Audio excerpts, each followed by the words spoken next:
Muito bem, o programa de TV do Sintoresp entrevista hoje o presidente da confederação da categoria, Moacir Roberto Tesk, que preside a Contrato, Confederação Nacional dos Trabalhadores em Turismo e Hospitalidade.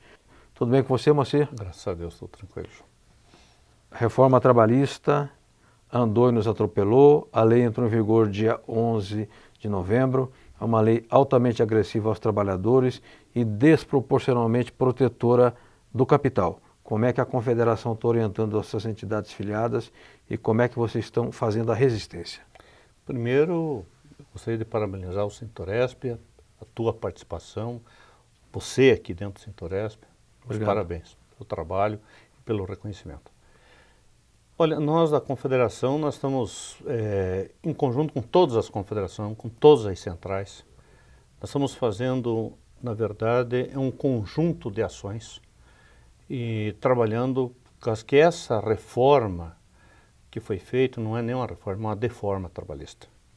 Porque não conseguiram fazer o que tinha de pior. A proposta era 7 itens e de repente esses 7 itens virou para 100 e poucos itens. Quer dizer, ninguém esperava efetivamente, eu acho que nem os empresários tinham a percepção do poder e da força que eles tinham dentro do Congresso. Por que eu digo isso? Porque eles votaram em todas as comissões, passou que nem um trator, não teve emenda nenhuma que foi aceita, certo? Todas as emendas que foram colocadas não foi aceita. Foi para o Senado, você acompanhou isso, o Senado não mexeu uma vírgula, Sim. nem uma vírgula, quer dizer, o Senado virou inoperante. Homologou. Homologou, bateu o carimbo, só, certo? E passou para o presidente, que o presidente também não fez nada e chancelou. Posterior a essa questão, foi emitida uma medida provisória. Que também não andou. Que também não andou, certo? Cozinharam todo mundo, certo? Fizeram algumas correções, muito pálida, mas fizeram algumas correções no sentido da mulher gestante, questão da jornada 12 por 36, a questão da gorjeta, que nós trabalhamos tanto, eles foram tão afoitos que eles esqueceram os artigos da gorjeta, atropelaram tudo, certo? Tem lei, né? Tem lei, e eles atropelaram tudo, quer dizer, tentaram acertar com a medida provisória, tá? E o presidente da Câmara disse, não, eu não vou colocar para votação, não vou colocar. Passou, expirou o prazo e não vai ser discutido.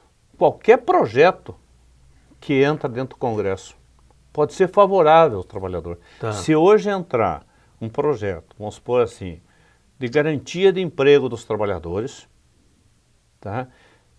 Não dá para entrar com esse projeto.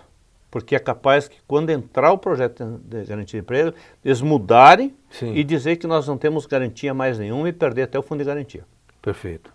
Então é uma situação, vamos supor, eu nem sei se eu diria de extrema direita, porque eu acho que mesmo a extrema direita, ela tem um respeito, Moacir, ela tem parâmetros, e essa não tem nada. Moacir, é curioso, né? Nós que já temos uma certa experiência nessa área, acompanhamos a Assembleia Nacional Constituinte até 88, foi um momento de intenso debate e mobilizações, mesmo o setor mais conservador, a própria UDR, né, que era muito radical na época, a gente conversava. Havia divergência, mas não havia ódio em relação ao movimento sindical. Há um ambiente de ódio com relação ao movimento sindical e aos trabalhadores. Por que isso? Eu não sei, viu? Eu não tenho... você veja uma coisa, quando a presidente Dilma foi eleita, pelo segundo mandato, o Diese fez um levantamento do poder de articulação política dentro do Congresso.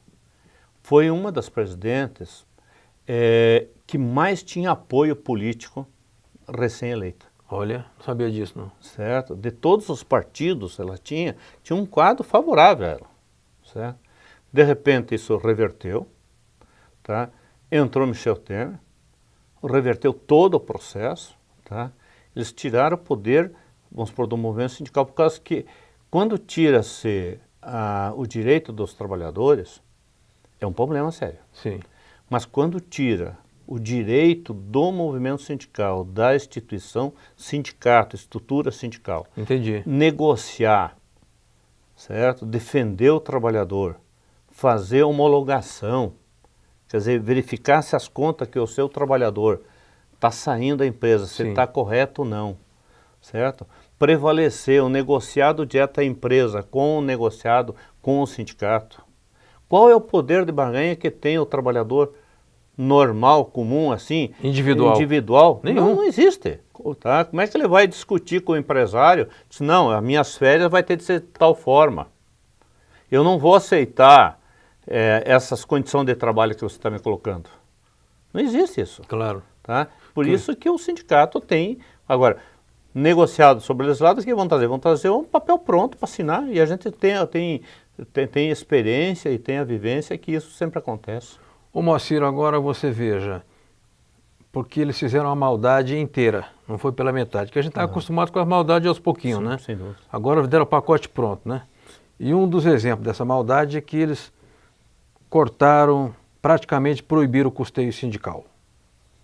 Ora, se a entidade não é abastecida pelo traficante, pelo governante, pelo patrão, pelo dízimo da igreja, ela tem que ser sustentada pelos trabalhadores. E assim é, felizmente, a boa tradição do movimento sindical brasileiro. É a base que mantém o sindicato. E a contribuição ela é compulsória. Só que o sistema S, que é o patronal, de 19 bilhões, eles mantiveram a compulsoriedade. Por que essa injustiça? Bem, primeiro, deixa eu fazer uma avaliação similar à sua. O movimento sindical brasileiro tem sido espelho para o mundo. Tá. Até então. Certo? Você foi prova disso. Nós tivemos aqui dentro do Sintoresp 27 países que estiveram aqui discutindo a questão, como nós tratávamos a questão do McDonald's no Brasil. Por causa da jornada móvel. Por causa da jornada móvel. 27 países. Puxa vida, hein? Nós tivemos a oportunidade de ir 2 vezes para os Estados Unidos explicar para eles. Até fazer uma passeata lá, né? Fizemos uma marcha lá nos Estados eu me Unidos, lembro, certo? Nós levamos o procurador, tá, do Ministério Público lá para explicar. Foi o companheiro Calazans daqui, esteve junto com a gente lá, para explicar como é que o movimento sindical fazia tratava essas coisas, né? O movimento sindical nosso, as nossas negociações, elas são ecléticas, são universais. Independente do trabalhador lá da sua base, gostar ou não da direção do sindicato, ele é protegido pela convenção. As garantias da convenção coletiva, ele tem. Muitas vezes cesta básica, estabilidade estendida da gestante, condições de trabalho, salubridade, estabilidade para acidentado. Então, é um rol de cada categoria tem algumas questões que são conquistadas. Sim. Certo? Isso é universal, não é só para o associado.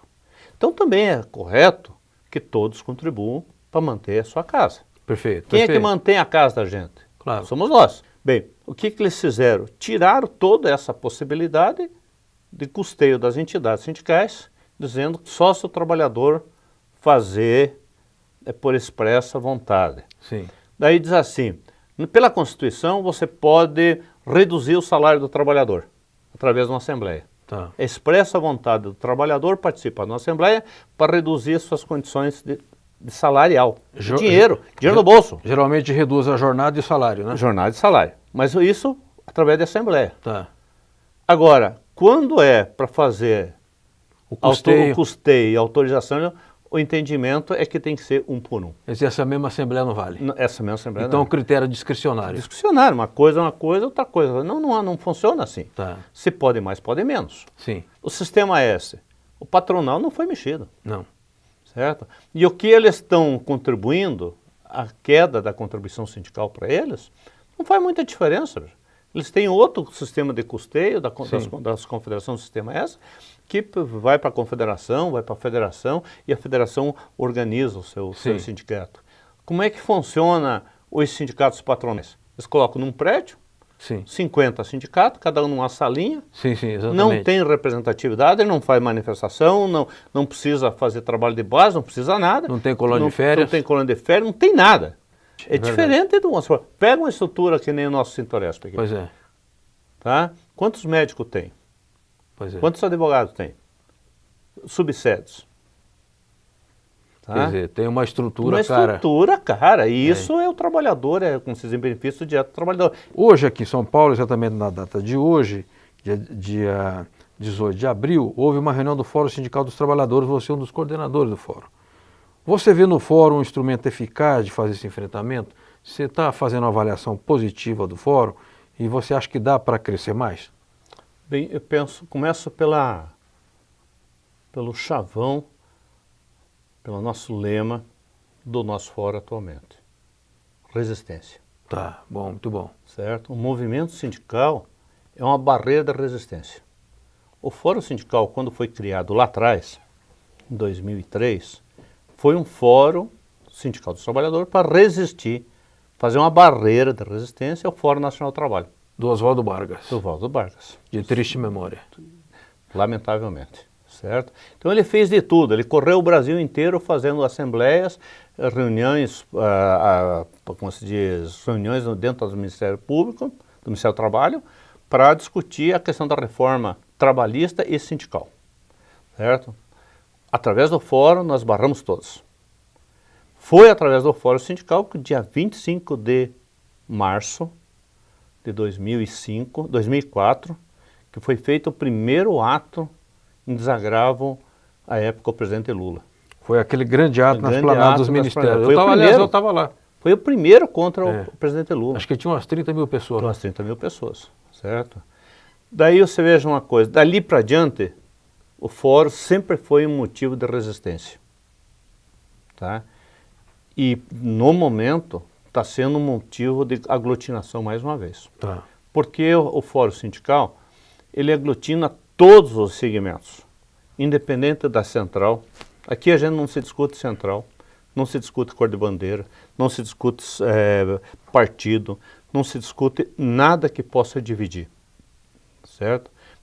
A nossa política do fórum sindical é o trabalhador, as confederações, de todas as confederações, em busca de um único objetivo. Qual que é o nosso objetivo agora? A resistência da reforma trabalhista. E um ponto importantíssimo que nós vamos ter agora em 2018, que é a questão das eleições. Sim, o voto consciente. O voto consciente. Que você tanto prega. Nós brigamos muito para a questão do voto, né? Aliás, uma marca da contrato é fazer essa campanha, né? Exato, faz, acho, mais de 10 anos, mais 10 eleições que a gente trabalha que o voto é uma procuração assinada em branco. Tá. E daí eu questiono, a quem que nós damos uma procuração assinada em branco? Muitas vezes nem sequer o pai da gente. Nem alguém da família, nem né? da família. É verdade. Certo? No entanto, quando você elege alguém, essa pessoa tem uma procuração assinada em branco do teu nome para te dar ou tirar a saúde, para fazer a reforma através que foi, questão de segurança, questão de educação, questão vamos supor assim, gerenciar a tua vida.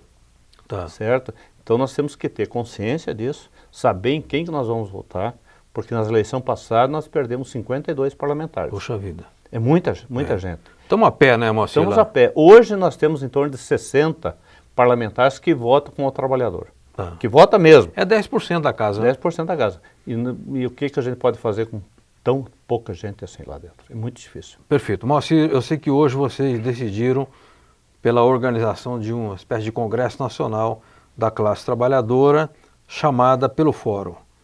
Te pergunto se haverá mesmo esse congresso e se ele ficará no âmbito do Fórum, você pretende chamar entidades que não integram o Fórum, chamar centrais sindicais, qual que é a ideia, qual que é o formato?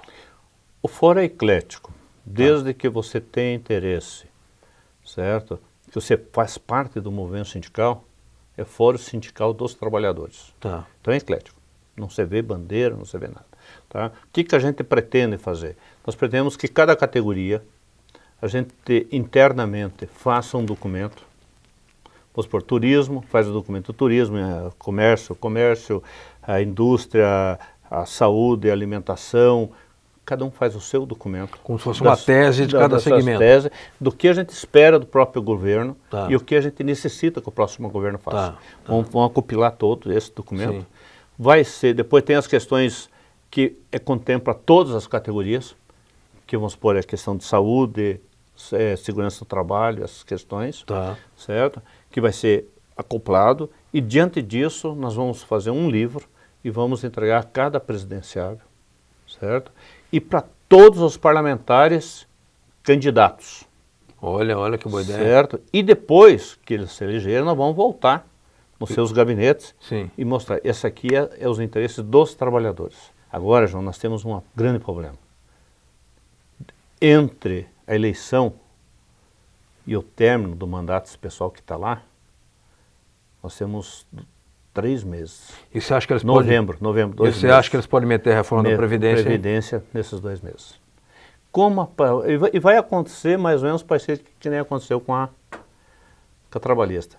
Olha, importante essa advertência, esse alerta, melhor dizendo, que o Moacir fez, que tem muita gente que se ilude que a reforma da Previdência será discutida apenas no próximo governo. O Geraldo Alckmin, inclusive, já garantiu para os seus patrocinadores que irá cuidar dessa reforma, mas ele está falando uma coisa que é a experiência, hein? A experiência de quem vivencia Brasília, conhece aqueles corredores de Câmara, de Comissão, de Senado, com o Paim, com o Paulinho, com o Vicentinho, com o Arnaldo Faria de Sá, com tantos outros, que se a gente vacilar, eles empurram a reforma da Previdência nesses 2 últimos meses restantes. Muito boa advertência do Moacir, o alerta, e com esse alerta a gente termina aqui o programa. Eu quero agradecer muito meu amigo Moacir Roberto Teschke, que eu conheço já há bastante tempo, é um sindicalista atuante, trabalhador, e muito... que tem uma visão social, né, importante, porque às vezes a pessoa está ocupando a presidência de uma confederação e fica muito na máquina, né? Porque, é claro, a máquina é grande, ela absorve, mas o Moacir não perdeu esse liame, esse contato com a base filiada e com a base trabalhadora. Então, Moacir, obrigado, boa sorte, muita saúde, muita paz para você. Nós que agradecemos a oportunidade que você, João, está nos dando e desejar também um agradecimento ao nosso presidente, Calazans, Francisco Calazans, toda a sua diretoria. Vida longa ao Sintoresp, vida longa a todos nós. Muito obrigado, até o próximo programa, até a próxima terça.